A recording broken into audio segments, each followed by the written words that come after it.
Good day everyone. Today I'll be making a fruit juice fertilizer, fermented fruit juice fertilizer out of these fruits. So I have here 3 kinds of bananas. We have here the saba, the green one, and the tundan here in Cebu.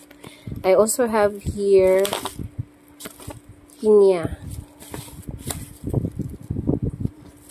and 1 kilo of sugar.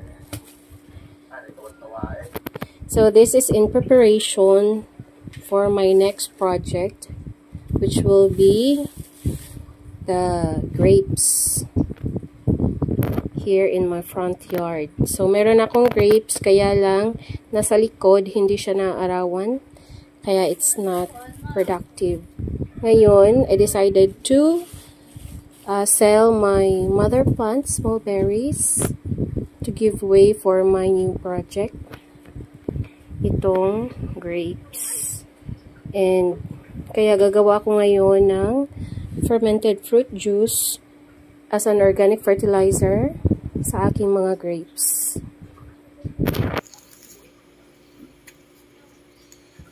So, ipipil natin lahat ng ating fruits, lahat ng ating saging, and gagamitan natin ng grater. Dahil tamad tayo maghiwa.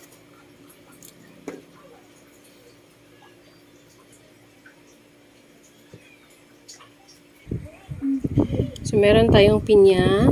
Hihiwain natin ito ng maliliit. And ito namang saging ay i-grate lang natin para mas pino and madali nating magamit yung ating fruit juice fertilizer.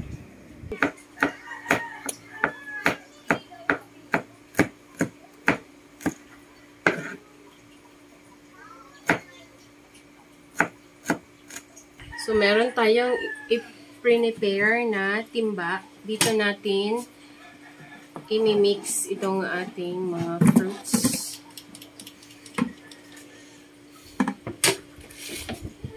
And lililirin natin itong mga saging para mas madali silang matunaw.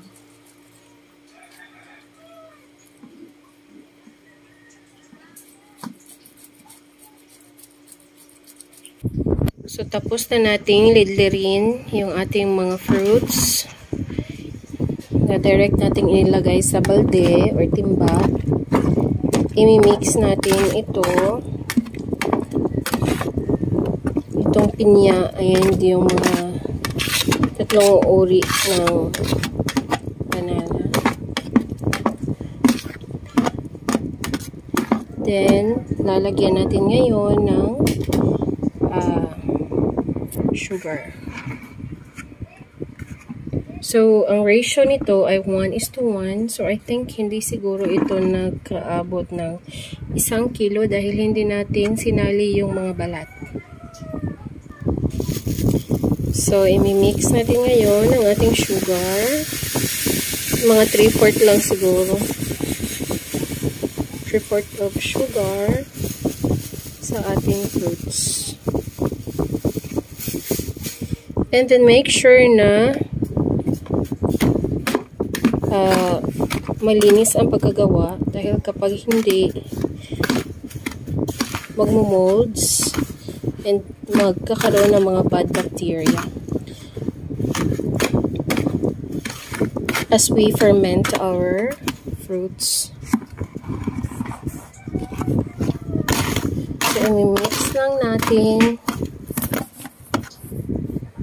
ng maigi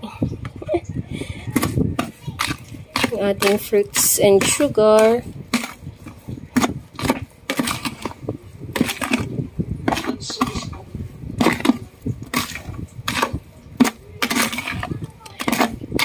And we will store this for 1 month. We will wait for 1 month.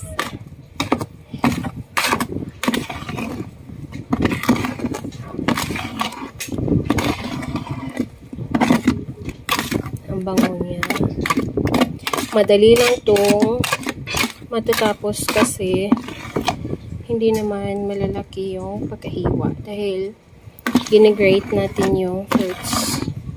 So, madali itong magli-liquefy and hindi ko rin isinali yung mga balat para puro po yung aking fruit juice fertilizer. So, itong timba ay nilinis ko talaga para maganda ang kalalabasan ng ating fermented fruit juice fertilizer.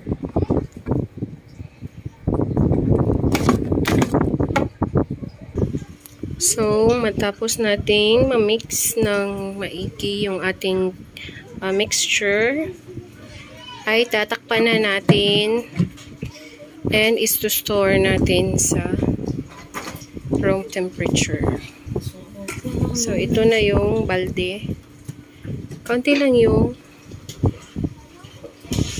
mixture natin. Pero ito lang yung vacant ko na container.